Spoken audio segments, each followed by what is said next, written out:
먼 옛날 서경 부근의 자그마한 마을에 한 총각이 살고 있었으니 그의 이름은 바우라 했습니다. 바우는 병든 어머니를 모시며 하루하루 힘겹게 살아가고 있었지요. 어머니, 오늘도 쌀이 없어 보리죽밖에 드릴 게 없어요. 죄송해요. 정말 죄송해요. 바우는 눈빛이 가득 젖어 치근한 표정으로 보리죽 한 사발을 내밀었습니다.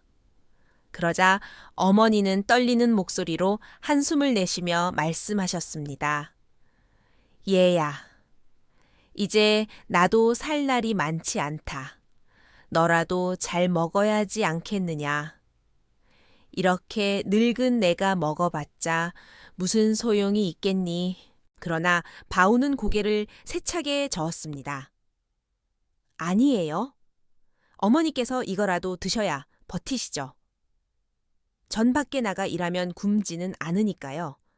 제발 드세요. 바우의 성화에 결국 어머니는 눈시울을 붉히며 한 숟가락, 두 숟가락, 보리죽을 입에 넣었습니다. 그녀의 눈가에는 굵은 눈물이 뚝뚝 흘러내렸습니다. 어찌 이렇게 살아야 한단 말인가 바우는 속으로 통곡하고 있었습니다. 며칠 뒤 바우는 마을 어귀에서 뜻밖의 소식을 들었습니다. 바로 송진사 댁에서 일손을 구한다는 것이었지요. 이 기회다 어떻게든 어머니 끼니라도 책임져야지. 바우는 마음을 다잡고 곧장 송진사 댁을 찾아갔습니다. 그 집의 안주인인 송마님은 한눈에도 기품이 느껴지는 양반 부인이었습니다. 바우가 문간에 서서 조심스레 인사를 올렸습니다. 마님, 소인이 일손을 구한다는 말씀을 듣고 이렇게 찾아왔습니다요. 송마님은 눈길을 곧게 세우고 바우를 천천히 훑어보았습니다. 눈빛이 예사롭지 않았지요. 그래, 자네가 우리 집에서 일해보겠다 그 말이냐. 그녀의 목소리는 단호했습니다. 바우는 허리를 더 굽히며 대답했습니다. 예, 그렇습니다요. 마님. 송마님은 그의 듬직한 체격을 살피더니 입가에 알 수 없는 미소를 띄었습니다. 인상은 성실해 보이는구나. 그래, 내일부터 바로 나오도록 하여라. 정말입니까? 마님, 아이고 고맙습니다요. 바우는 엎드리다시피 인사하며 감격스러워 했습니다. 그 길로 달려 집으로 돌아오자마자 숨이 차오른 목소리로 외쳤습니다. 어머니, 기쁜 소식이 있어요. 제가 내일부터 송진사 댁에서 일하게 되었습니다요. 어머니는 아들의 소식에 놀란 듯 눈을 크게 뜨셨습니다. 그래, 아이고, 잘 되었다. 참말로 잘 되었구나. 그녀의 목소리는 기쁨에 떨렸습니다. 바우는 어머니의 손을 꼭 잡으며 말했습니다. 이제부터는 굶지 않으셔도 돼요. 어머니, 제가 꼭 지켜드릴게요. 눈물이 핑 돌았습니다. 이제라도 어머니께 따뜻한 밥 한 그릇 제대로 드릴 수 있겠구나.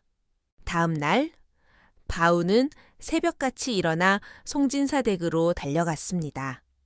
주위를 두리번거리며 낯설고도 넓은 마당을 살펴보고는 허리춤을 졸라맸습니다. 내가 여기서 제대로 해내야지. 그리고 바로 일을 시작했습니다. 땀이 송골송골 맺히도록 마당을 쓸고 장작을 나르고 물을 길어 날랐지요. 끼니 시간이 되면 송진사댁에서 나오는 밥을 조금씩 덜어 보자기에 곱게 싸서 품에 꼭 안았습니다. 이건 어머니께 드릴 거야. 반드시.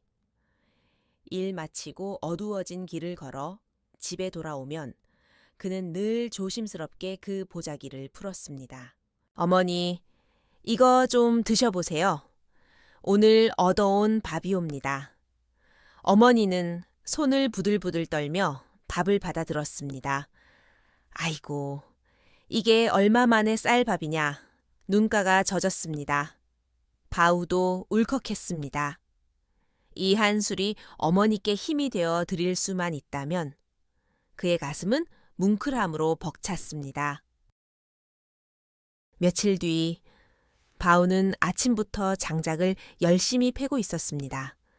겨울바람이 매서웠지만 땀에 젖은 옷은 등짝에 달라붙었습니다. 그 모습을 송진사가 팔짱을 낀 채 말없이 지켜보다가 성큼 다가왔습니다. 자네가 새로 온 바우인가? 바우는 서둘러 도끼를 내려놓고 허리를 굽혔습니다. 네, 맞습니다요. 진사나리.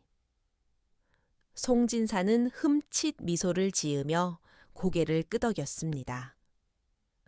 일하는 걸 보니 성실하구먼. 내 집에서 오래 일해 보겠는가? 이 예상치 못한 제안에 바우는 눈이 커졌습니다. 아이고, 진사나리 고맙습니다요. 평생이라도 충성하겠습니다요. 그의 목소리는 떨렸습니다.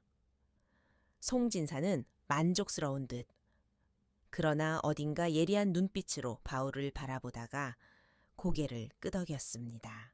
그때 옆에서 송마님이 그 광경을 보고 있었습니다.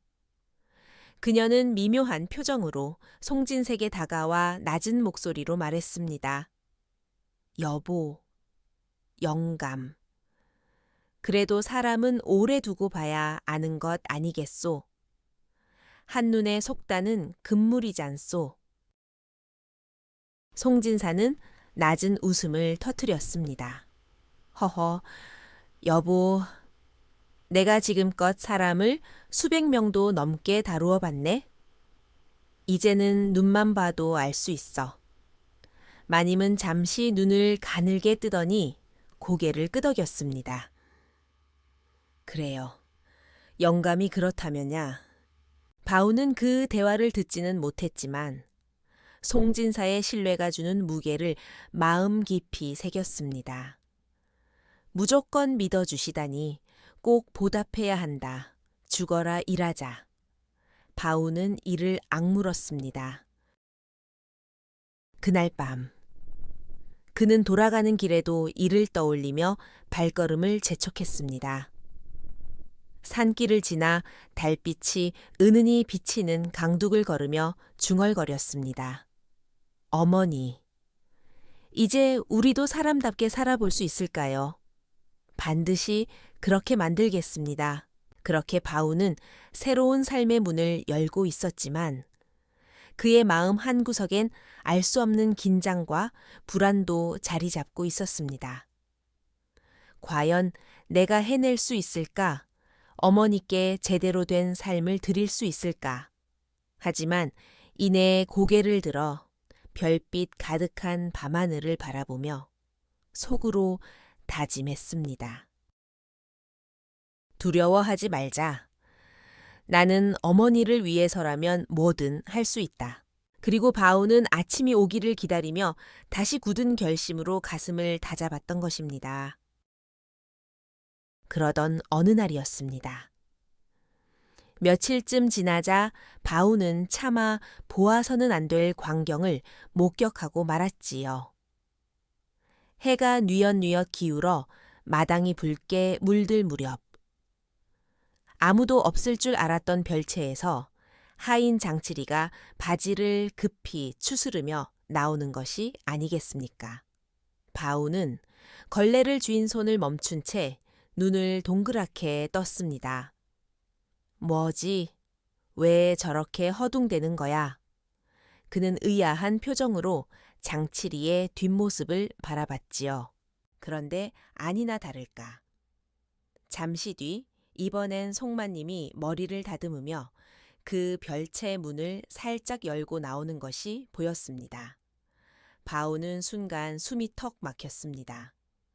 이게 무슨 꼴이람 저 고상하신 마님이 하인이랑 그는 다리에 힘이 풀릴 뻔했지만 잽싸게 몸을 숨겨 눈치를 살폈습니다. 두 사람이 무슨 짓을 했을지야 감히 입에 올릴 수도 없었지요. 바우는 숨을 고르며 땀을 훔쳤습니다. 아니, 양반 마님이 하인하고 그런 짓을 세상에 이런 일도 있단 말인가. 아무리 생각해도 믿기지 않았습니다. 머릿속이 아득해졌지요. 그러나 겉으론 아무 일도 없던 척 묵묵히 걸레질을 이어갔습니다. 본 척하면 안 돼. 입을 다물어야 해. 그는 애써 마음을 가라앉혔습니다. 하지만 송마님은 별채 문을 나서며 안채 쪽을 힐끗힐끗 살피더니 눈초리를 번뜩였습니다. 마치 누군가 지켜보고 있지 않았나 의심하는 듯 했지요. 설마 내가 본 걸 눈치챈 건가. 바우의 심장은 마구 요동쳤습니다. 그날 밤 그는 잠자리에 누워서도 온몸이 식은땀으로 젖어들었습니다. 내가 괜한 걸 봤어.